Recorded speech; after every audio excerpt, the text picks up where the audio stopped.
Hi, everybody. What is the best cart checkout page to use?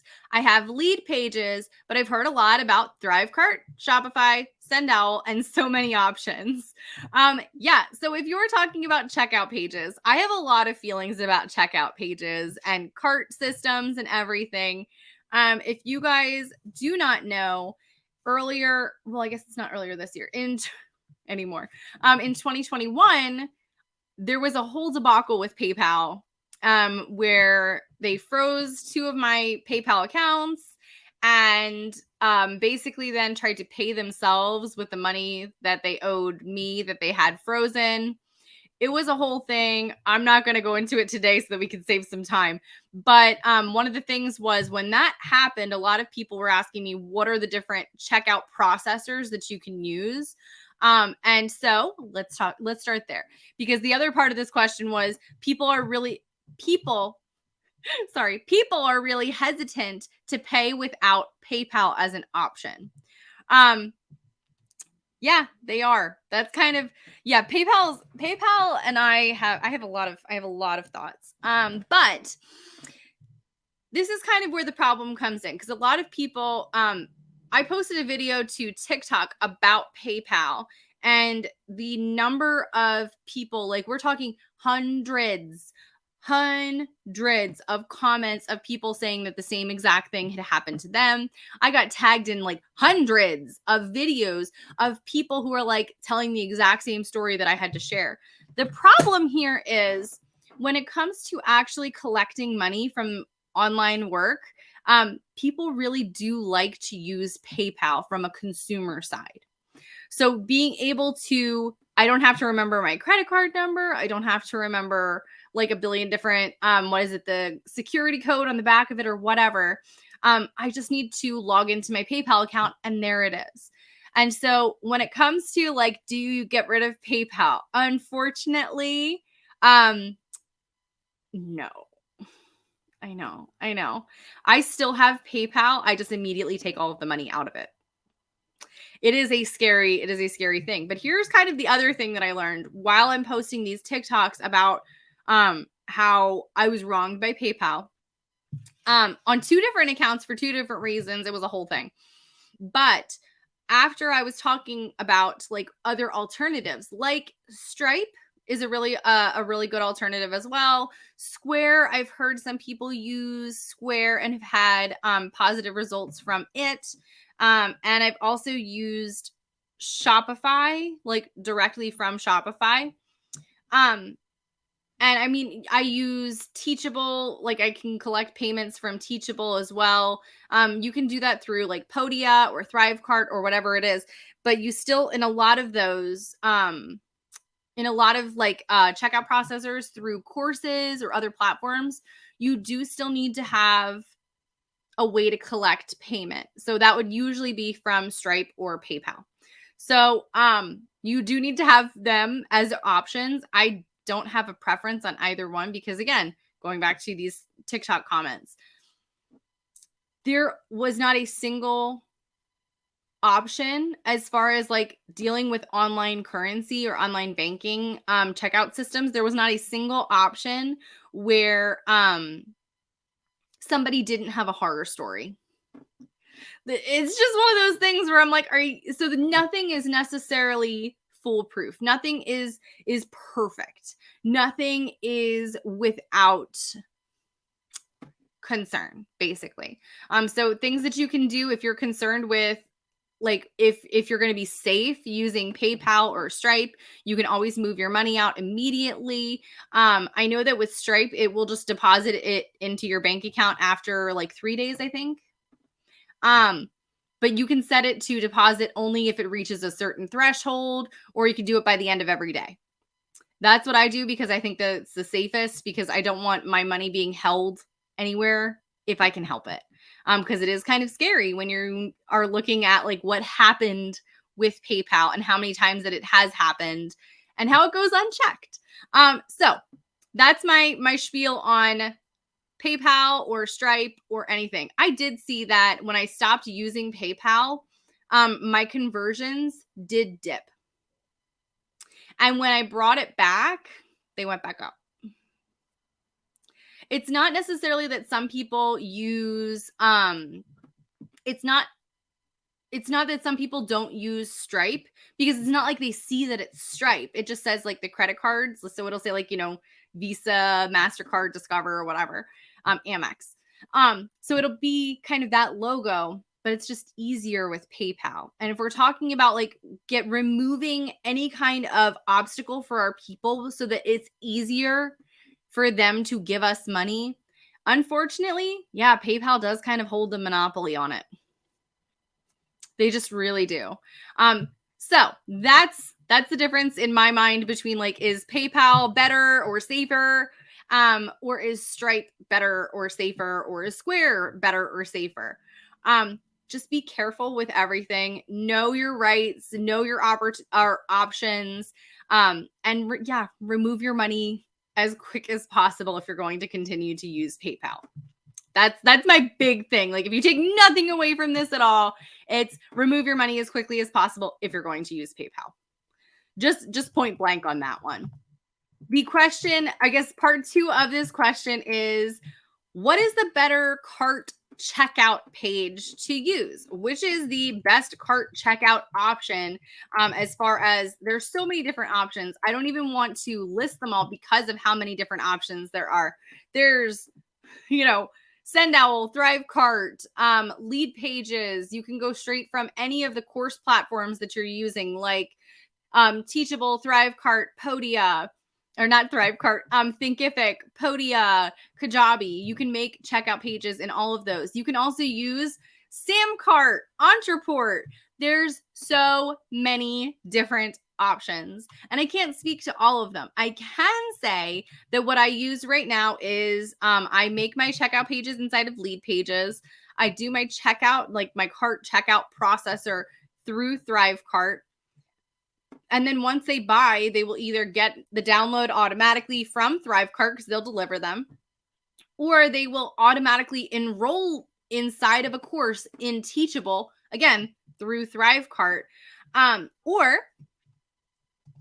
they will get like scheduled over onto my calendar. Again, checking out through ThriveCart. If they're buying a coaching session or something, they're going to go over to Calendly right after they sign up. They're going to get a welcome email right after they sign up. But all of that kind of stuff goes through both Zapier and ThriveCart. So they'll be taken care of through the back end stuff. So I have used SendOwl in the past. I'm moving over to ThriveCart and away from SendOwl right now. There's nothing wrong with SendOwl. It's just that it's $40 a month, and I already pay for ThriveCart, so I might as well get my money's worth and just get rid of SendOwl completely. SendOwl does have kind of the benefits of SendOwl. It's pretty cheap to start, especially if we're talking about like just getting started with selling your own products. SendOwl, I think, starts at like $9 a month. I don't think that you're going to need affiliates right away. When you do, your price will go up. It also does limit how many products that you can offer inside of SendOwl if you're on their lowest plan. But I don't think that should be a problem for a while, especially if you're just starting to dip your toes in the water, play around with the idea of selling products. But I do prefer the way that ThriveCart's checkout pages look, and they sold me when I found out that it was a one-time flat fee. This was not something that was going to be a monthly recurring charge. I paid for ThriveCart once in 2020, and I'm still using it. I've not gotten billed again. I did get the Step Up package. So I didn't get the base level, which I think is $400. It could be $500. Don't quote me on it. I don't know how often they change it, but I did get the Step Up package because it includes affiliates and subscriptions. And I think that there was something else, and I can't remember what it was. But another kind of cool thing about ThriveCart is you can make your own sales pages on your checkout page. Wild. Absolutely wild to me. They're not as customizable as Leadpages. I mean, But if customizing your lead page or your sales pages isn't like a super make or break moment for you, ThriveCart's awesome.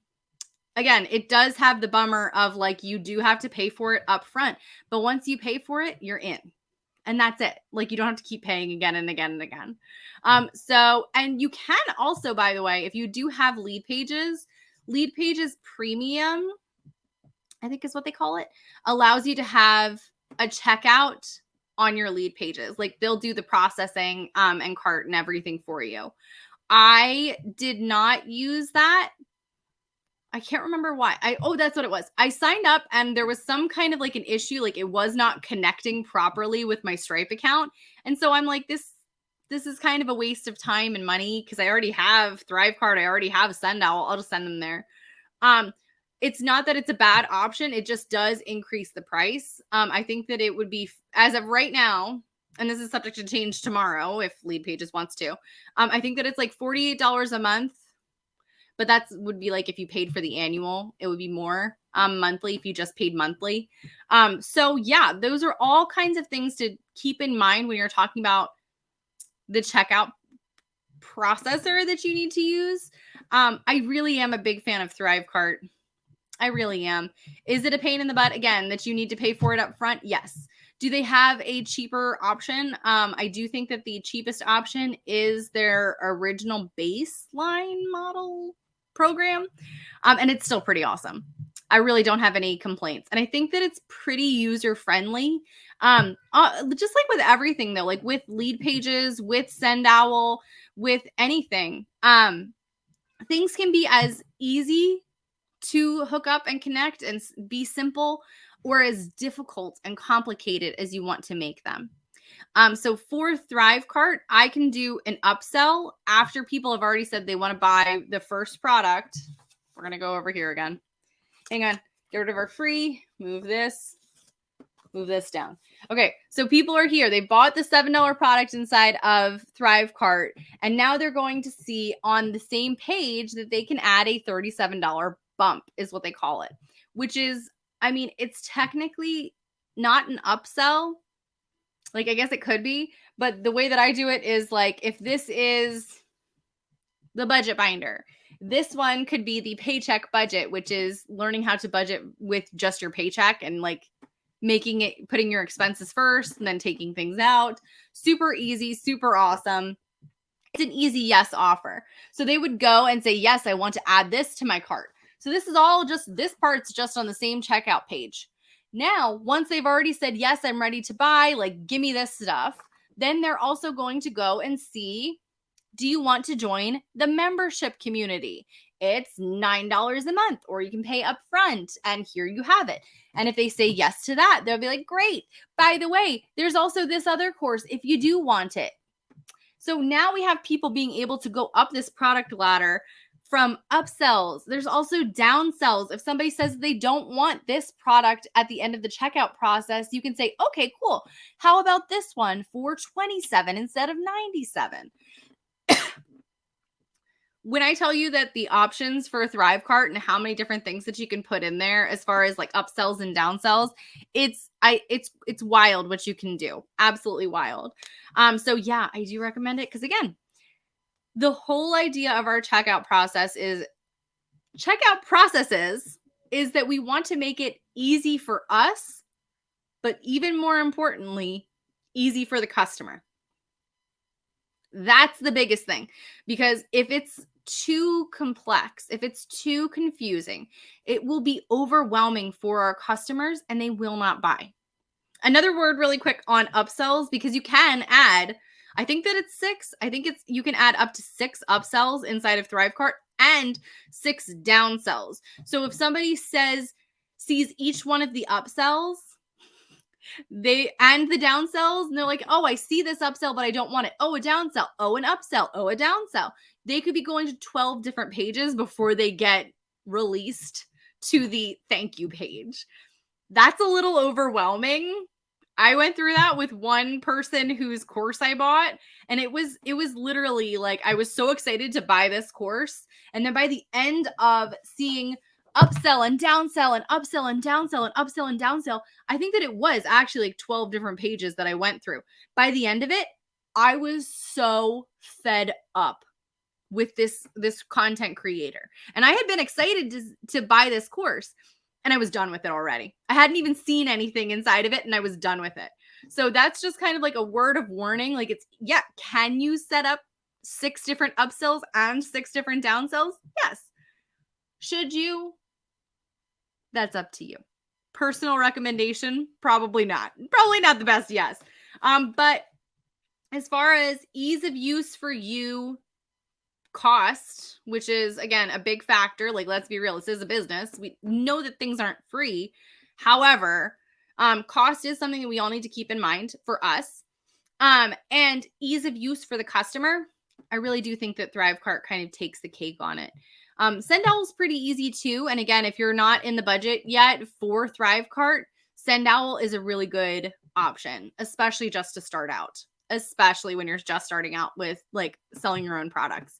Do what works for you, and you can grow from there. Don't ever feel like you need to be pressured to sign up for Kajabi and ThriveCart and Leadpages and deadline funnels and conversion gorilla. Is that right? Yeah. Like, you don't have to buy all of the things all at the same time. It's okay. It's okay to start where you're at and build from there. Building every day. Okay, guys. Thank you all so much for being here. I love you all. Have an amazing rest of your day, and I will see you guys next time. Bye.